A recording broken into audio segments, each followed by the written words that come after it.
Promesse biblique du jour. Poursuivons notre petite exhortation avec des versets bibliques sur la mort, la souveraineté de Dieu sur la mort et Jésus-Christ qui a vaincu la mort en mourant à la croix par amour pour sauver les chrétiens de la colère de Dieu. Voyons aujourd'hui que la mort est un gain pour le chrétien. C'est dans Philippiens chapitre 1 verset 21 « Car Christ est ma vie et la mort m'est un gain.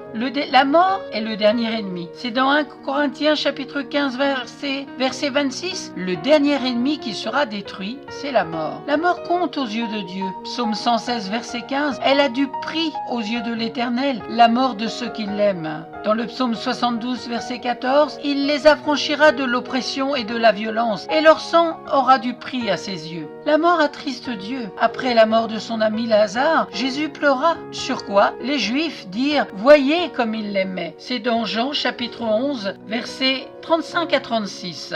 Jésus est mort et ressuscité pour le péché des chrétiens. Dans 1 Corinthiens chapitre 15 versets 1 à 4, je vous rappelle, frères, l'évangile que je vous ai annoncé, que vous avez reçu, dans lequel vous avez persévéré et par lequel vous êtes sauvés, si vous le retenez tel que je vous l'ai annoncé, autrement vous auriez cru en vain. Je vous ai enseigné avant tout, comme je l'avais aussi reçu, que Christ est mort pour nos péchés, selon les Écritures, qu'il a été enseveli et qu'il est ressuscité le troisième jour, selon les Écritures. Jésus avait prédit sa mort. C'est dans Jean chapitre 18 verset 32. C'était afin que s'accomplit la parole que Jésus avait dite lorsqu'il indiqua de quelle mort il devait mourir. Jésus avait prédit sa résurrection d'entre les morts. C'est dans Matthieu chapitre 26 verset 21. Dès lors, Jésus commença à faire connaître à ses disciples qu'il fallait qu'il allât à Jérusalem, qu'il souffrit beaucoup de la part des anciens, des principaux sacrificateurs et des scribes, qu'il fut mis à mort et qu'il ressuscita le troisième jour. Luc chapitre 9 verset 22, il ajouta qu'il fallait que le Fils de l'homme souffrit beaucoup, qu'il fût rejeté par les anciens, par les principaux sacrificateurs et par les scribes, qu'il fût mis à mort et qu'il ressuscita le troisième jour. Jésus a vaincu la mort par sa mort. 1 Corinthiens chapitre 15 versets 53 et 57. Car il faut que ce corps corruptible revête l'incorruptibilité et que ce corps mortel revête l'immortalité. Lorsque ce corps corruptible aura revêtu l'incorruptibilité